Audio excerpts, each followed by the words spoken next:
Back, Knicks fans. Wanted to drop a video talking about the things that's happened since the season has ended. We actually had the lottery a couple of days ago, briefly about that, and also there was an interview with it was on Knicks Buzz, and it was of Mark Berman. Again, Mark Berman, in my opinion, for me, he's one of my favorite reporters on the Nick beat. Actually, probably my favorite, my most favorite, the one I like the most. And the reason why I like Berman the most is, you can just report the facts and what the coaches say, and that's cool. And so like someone like Ian Begley, he'll just report he'll just report basically what the coach said, and maybe if he has an insider and he hears some stuff, he might report that, and which is good. That's also very valuable, right? And so yeah, you can listen to Ian Begley if you want to basically you want to know exactly what's going on or what's happening.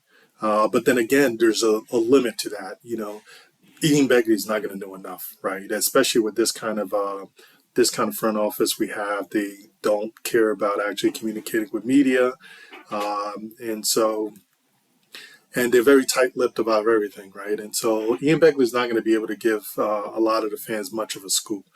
But this is where Mark Berman is actually very valuable, because Mark Berman, not only does he talk to obviously the players, tries to talk to some of the insiders, the coaches.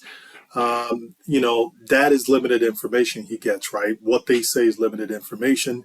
But then where he kind of, get where he's really valuable is basically him being able to like kind of look at the context, right? See what's going on, look at people's body language, basically reading between the lines of what people are saying, basically putting everything together to kind of paint us a picture of what's going on with the organization. And that's why I really enjoy Mark Berman. And then also he's he's the one he's been able to call this team pretty well, right? He like I remember a couple of years ago when Thibodeau first came on board, everyone thought the Knicks were going to be terrible, right? That we were going to be a lottery team. Berman was the only reporter who came out and said, no, the Knicks are going to be competing for a playoff spot because, of course, we got Tom Thibodeau, and that's the kind of coach he is. And we had some veterans on the team. And so he knew that we were basically going to be competing for a playoff spot. We didn't know, and he didn't know for sure if they were going to definitely make it, but he knew they were going to be close. And because in this league, if you play hard, you're going to get close to 500. I mean, look at this year. This was a disappointing year for the Knicks. But then if you really look at the record, we were 8 games under 500. Not great. That's subpar. However, it's not like, 3 years ago when we were winning like 20 games or 24 games in the season and things like that. This is a much different ball club. They're definitely playing harder. And a lot of that, you have to give credit to Thibodeau. Thibodeau is a big reason for that because of, the culture, because of the demands he places on the teams and the standards. He sets a standard, and the standard that he does set is basically you have to work hard. You have to basically prove yourself. But it's all those mostly for the young guys, but that really helps, right? So it really helps the young guys basically work hard, and it really helps them outperform. Unfortunately, his approach hasn't really done much, didn't do as much good this year, and it doesn't work very well with veterans, especially veterans that don't play defense and don't really care about playing defense, or that doesn't even really care about playing hard at all because they know Thibodeau's going to play them regardless because they're veterans, right? And so, so it doesn't always work, especially when you have veterans that are those kind of players that play hard on both ends and things like that. And so, but however, going back to Berman, he's the reason. He's like my favorite reporter on the beat because of that, his ability to to paint a picture and let us know exactly what's going on with the organization. And it doesn't always mean like what he says is exactly what people are saying in the organization, but he's able to put one on one together and basically let us know what that equals, right? Which is but he basically was on the Knicks. I think it's Knicks Buzz. Knicks are buzzing. And he did an interview there where he talked about the draft lottery, and also he talked about basically the players about how they were back in the gym already. A lot of the young players are already back in the gym. He specifically did say Obi Toppin was there, quickly was there as well. I think they said Cam Reddish was there with them as well. And so they're already hard at work, which is really good. And so, but one of the things he said was he said that uh, Tom Thibodeau was sold on Obi Toppin. And so, because of that, he doesn't know exactly what that means for Julius Randle, and he wonders if Julius Randle is going to be traded. And so, that's actually the first time, um, you know, that someone on the Knicks, one of the Knicks beat reporters has actually said something to that effect, and where actually I believe it. And I believe him because, nobody in the Knicks organization is going to come out and say, oh, we're looking to shop Julius Randle. No one is going to say that. So Ian Begley's not going to have that scoop. He's not going to say that either. However, because of Berman's ability to analyze, basically what's going on, and basically put all the pieces together, I kind of believe it, right? I believe it when he says, like, it's possible, that's a possibility that they might try to shop Julius Randle to see if they can move him. So, so that was really interesting to hear. But now, I just really wanted to get to talk a little bit about the lottery. And of course, we were slotted to get the 11th pick, and that's what we got. I think it was like 77% chance we get the 11th pick, and that's what we ended up with. And, the Knicks, honestly, some people were basically were happy and optimistic. Hey, that's what we're going to get anyway. The Knicks have bad to no luck. That's just what I think about this lottery and every other lottery we've had. Either we stay at the same spot or we always move down. So our luck is either bad or we don't have any luck at all, right? And so, and this year we didn't have any luck. We didn't have good luck. We just had no luck. And so we did stay it wasn't bad luck, but we didn't have any luck. So we stayed at the 11th spot. And, honestly, for the first time, although like I'm not excited about the getting the 11th slot. However, because of this group's ability to draft and because of their ability to draft and their past record on the draft, I'm feeling a little more optimistic about our chances this year. And so, and the reason why that is, I think we're actually in a pretty decent spot. I've heard a couple of people, I know like Raw talked about possibility of the Knicks moving up. There's also the possibility, I've heard some reporters say, there's a possibility the Knicks may actually trade the pick for a player. I'm not sure what player in the league we're going to trade for to bring in here, to help us out, especially at the point guard position. And so all those things, I do believe they're a possibility. But if the Knicks actually had to make a pick in this draft, I do feel a little more comfortable given the front office that we have because they've actually done a pretty decent job. So the Knicks can do. There's three things they can do. I think they can. It doesn't make any sense to trade back in his draft unless you're getting really good, something that's more worth it, like a good, let's say a good pick, like from a bad team, a team that you think is going to be bad in the future, right? That was the only way I see them trading down in his draft. Or if they trade out of the draft, they will have to be for a player, probably a point guard, or maybe if they lose Mitchell Robinson, maybe this pick may come into play for them to acquire another player, maybe another starting caliber center. I'm not sure. I'm not sure what's going to happen there if they decided to do that or like how they will play that. But that's one option: trading out, trading down. Like I said, I don't think they're going to do that because unless they get like a really good pick for next year. That's the only way I see them trading down, and so I don't see that happening. I don't see any team giving them a first round pick, especially a bad team giving them a future first for this year's 11th pick, especially if a team that's probably going to be in the lottery next year. I just don't know, and I don't know if I will do that if I was the Knicks, right? And so then the other option is they can, so there's four actually. So the third option is they can stand pack where they're at the 11th pick. And for me, if they stand pack at the 11th pick, I feel like you should always go with the best talent available. And the reason why I feel the Knicks need to go with the best talent available is because the Knicks, we were sub 500 last year. We were 8 games below 500. And if you look at a lot of our players, the team that got the most minutes on our team last year, you just look at their basically their performance. This is the field goal percentage. This is what they shot here, and this is what they held opponents to shooting. What they held opponents to, and then this is the differential, right? The field goal differential. So the guys that got the bulk of the minutes on this team, they were just terrible. They were just bad, right?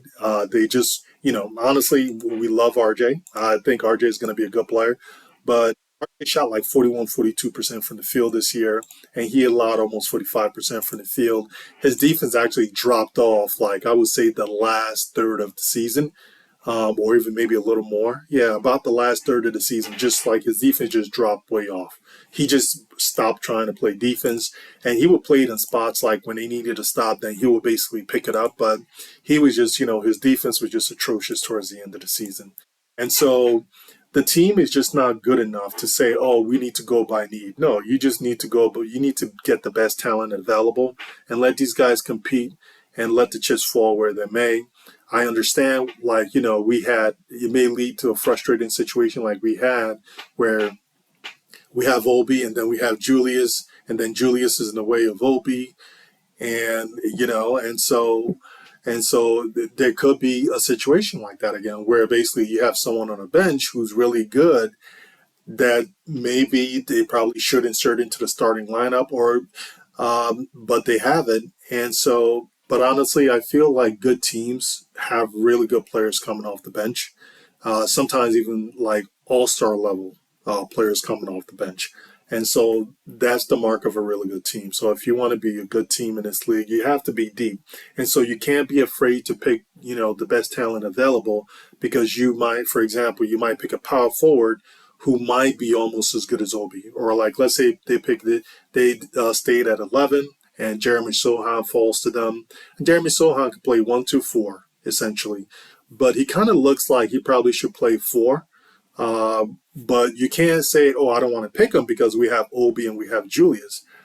I wouldn't do that. I will basically pick the Jeremy Sohan. If he's the best player at the 11th pick, I would pick him. You always, for me, when your team is not very good, you always go for the best talent available. When you're a good team and you might be missing something, you might be missing some pieces and you need depth in certain positions, then yes, then you go, then you basically draft by need. But for now, the Knicks need to draft the best talent available. I don't care who that is. I don't care if it's a center. I don't care if it's a power forward. I don't care if it's a wing, guard, or whatever. And so if they stand packed, like that's what I said. I think they should get the best talent available. And so from the looks of the draft, I really think the only people that may fall to that level is maybe the Jeremy Sohan, and the other one is Jalen Duren. And if any, if one of those fall to that point, I think you just pick them. I think one of them will fall. I don't see these guys really. I don't see anyone really surprising and moving up into the top 10 or top 11, in my opinion. I think once you get, funny enough, in my opinion, once you get past 11, I just don't see a lot of great players there, in my opinion. You do have some interesting wings, some decent ones there. I just don't really see it. I know there's Johnny Davis is there, and then there's the kid, the shooter. I can't remember his name. Let me see if I can. Johnny Davis is slated to go 12th, right? And so that's pretty interesting. Abaji is the other one. He's a really good shooter. He's a senior, but he's a senior, and he's a really good shooter. He improved his shot this year. I haven't really digged into his number. I think I remember looking at his numbers previous years, and it seems like he really improved the shooting this year. But prior to that, I think he was basically a pedestrian shooter from 3 point range. And so, I don't know if he's going to translate. But he seems like a very good defender as well. And so I think he's going to be a decent NBA player. However, he is slated to go 17, so that's way too far down anyway. But I don't really see any of the other guys jumping up, right? Uh, to overtake Jalen Duran, Sohan, or anyone in the top 11. Um, Johnny Davis, I'm trying to see if I can remember. I really can't remember his game. He's a shooting guard, 6'5" shooting guard. He's averaging 21 points a game, almost 9 rebounds a game. And so, I mean, that's really good, right? That is really good. Averages about a little over 1 steal a game and almost 1 block a game. So he seems like a good physical defender. And so it's probably someone the Knicks probably might seriously consider. I need to look into him a little more. Uh, so if they stand packed there, I can see them if Duran, Jeremy Sohan, if they're there at the 11, they might pick them. Then I think the other possibility actually is Johnny Davis. To tell you the truth, I'm trying to see what Johnny Davis is. Let's pull up his stats and see what it looks like. Um, Johnny Davis, Wisconsin. I think it's Wisconsin, right?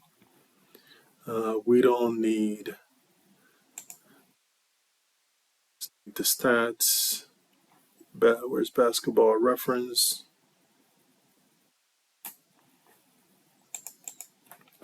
Basketball reference, Johnny Davis.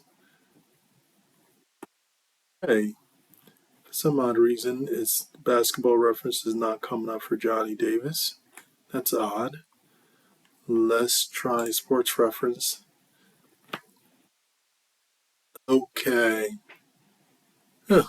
Okay. So now he's field goal percentage is almost 43%. He's 31% from three. PR was 24. He averaged 19.7 points per game. This is this year, 2021 2022 season. 2 assists. Uh, let's see what he did his freshman year. His freshman year, he averaged 7 points a game. He actually shot 44% from the field his freshman year.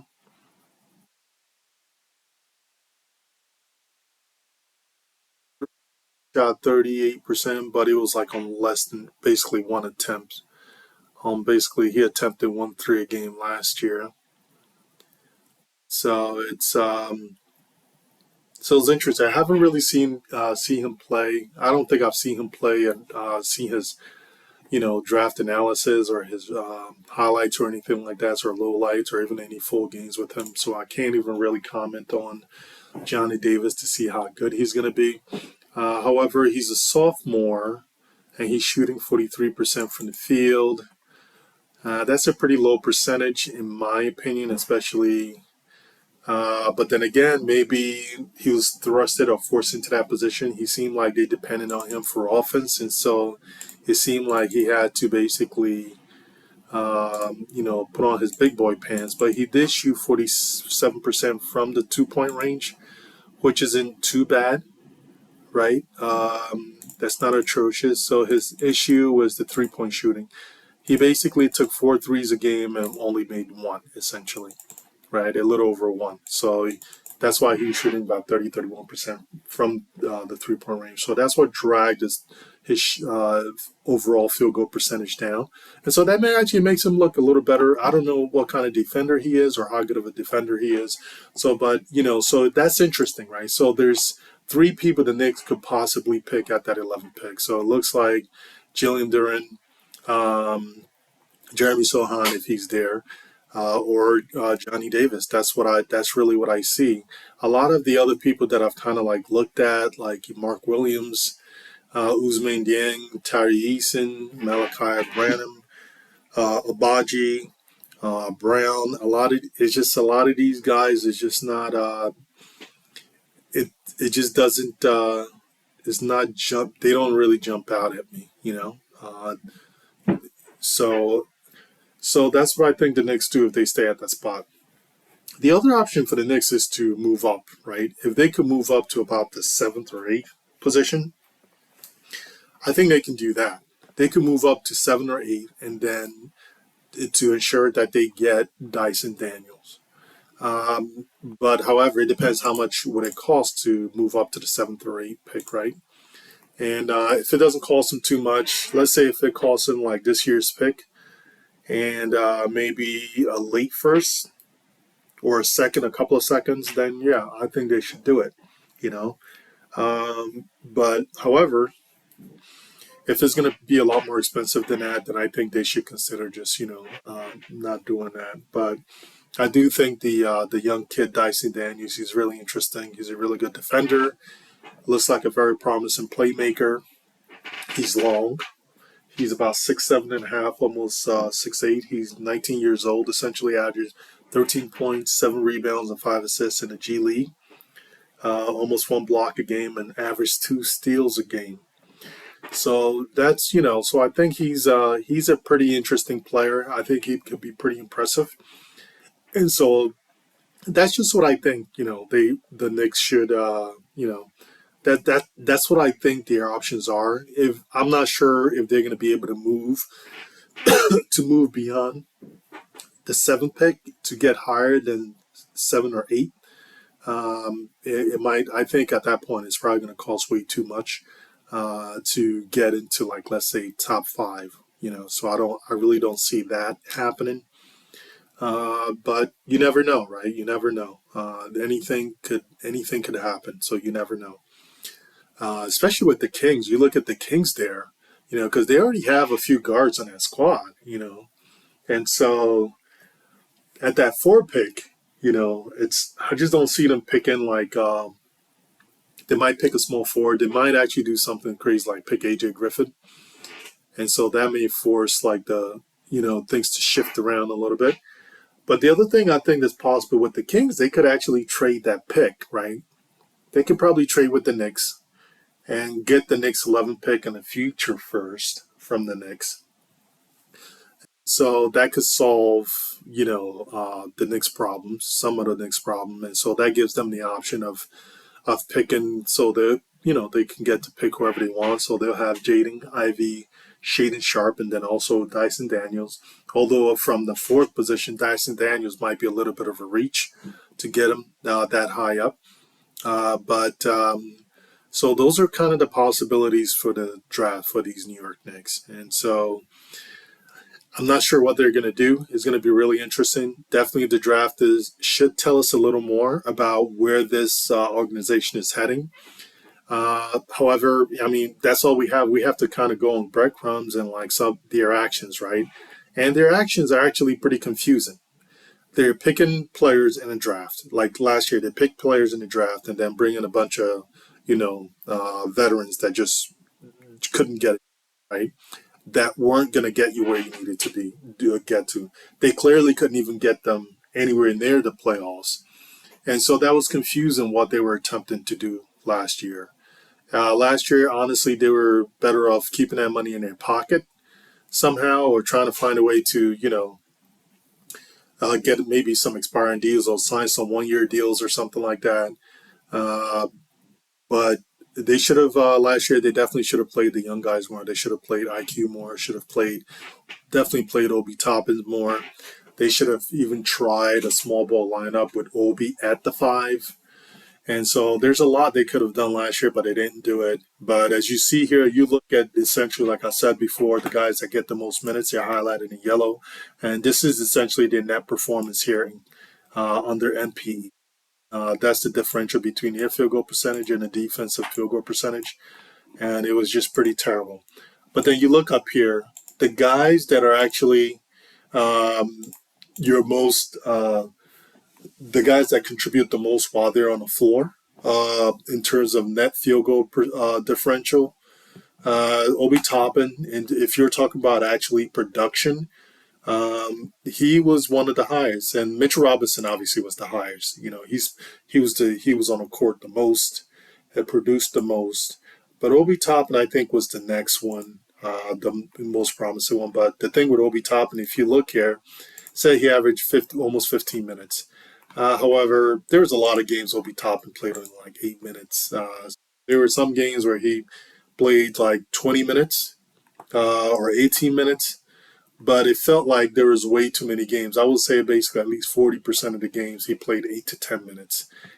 That's inexcusable, and so it just kind of looked like it just felt like there was incompetence in the coaching, in the head coaching department, because you can't have this kind of contribution from your rotation players and try to go with, especially when you have these numbers, what they look like from some of your bench players that you're giving only 8 minutes to. It just doesn't make any sense for you not to give for example, get to give Toppin more of a chance. Emmanuel quickly, he did, honestly, Emmanuel quickly, they should have started him at the point guard position because of his defense. Because actually earlier in the season, Emmanuel Quickly's defense fell off later in the season. But early in the season, Emmanuel Quickly was actually holding opposing people he was guarding to about 38% shooting. I want to say basically the first half of the first 40 games, probably the first 50 games. His defense was that good. It fell off a little bit toward, I want to say, second half of the season because he had like a stretch, like a two-way stretch where on top of him not shooting well, his defense like really fell off. It got really bad. But then it kind of got a little better again. But towards the end of the season, his defense pretty much did fall off. However, I think they should have started him. But even him, he did get pretty decent amount of playing time, and it's just yes, he did play good defense, but his offense was just too bad. It was too atrocious. Now it's possible with more playing time if they would have started him and played him the whole season as a starter and given him maybe 30 minutes a game, then there's a possibility, especially after D Rose and Kemba went down, then there's a possibility he would have basically gotten out of his slump a lot sooner. So that's a possibility. A lot of times it's just seeing more time on the floor, getting more comfortable. And because the more you do it, the better you get at it. Right? You get at it, right? Especially in game, playing in the games, and instead of like playing against your friends in practice. And so, it's pretty interesting. We'll have to see what they do. But it is very confusing. We don't know what this front office is going to do. Like I said, the players and you're playing the old players, and the old players aren't very good. And so we don't have any choice but to basically read the breadcrumbs. It's unfortunate they don't even give like interviews. They do pre-recorded. Basically, they'll pre-recorded statements. They'll basically record a statement with Mike Breen, or supposedly it's basically they'll stage an interview with Mike Breen. And Mike Breen works for MSG.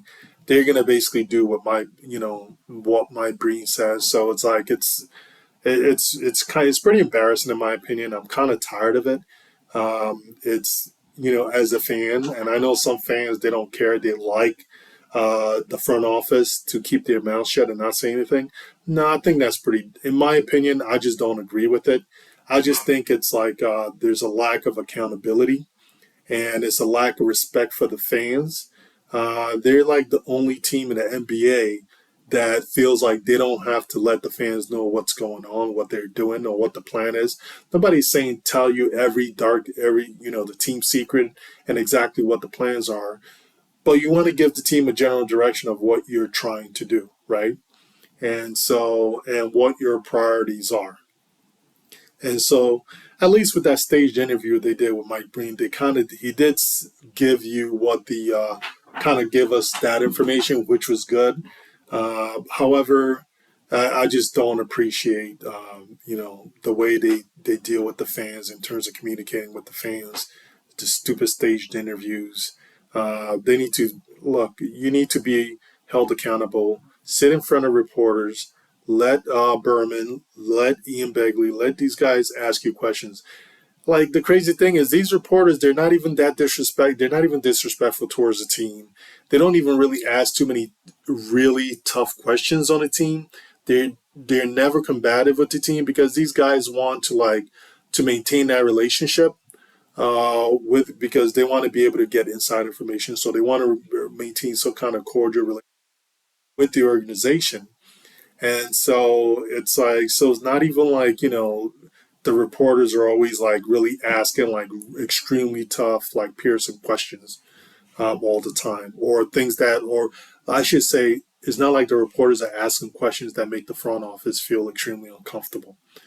And so it just doesn't make any sense that they don't do it, and it just shows a lack of respect for the fans when they do things like that. But that's pretty much what I have in this video. It's been a while since I dropped a video, so let me know what you guys think. Again, if you haven't done so, please like and subscribe.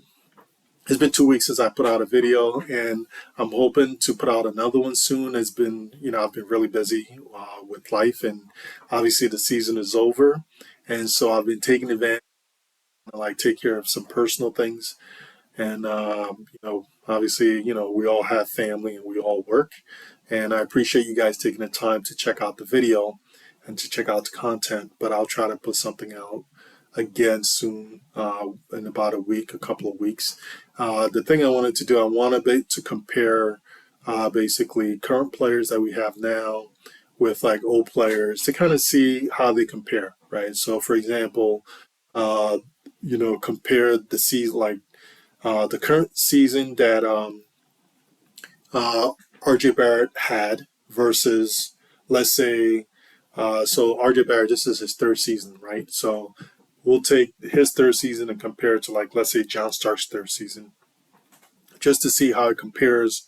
We'll look at their age, look at the stats that they had together, talk about what the differences are, who had the better season, and so it'll be really interesting to look at. So that's what I'm going to try to do, and so again, please like, subscribe, comment below. I'll be more than happy to respond. Have a good day.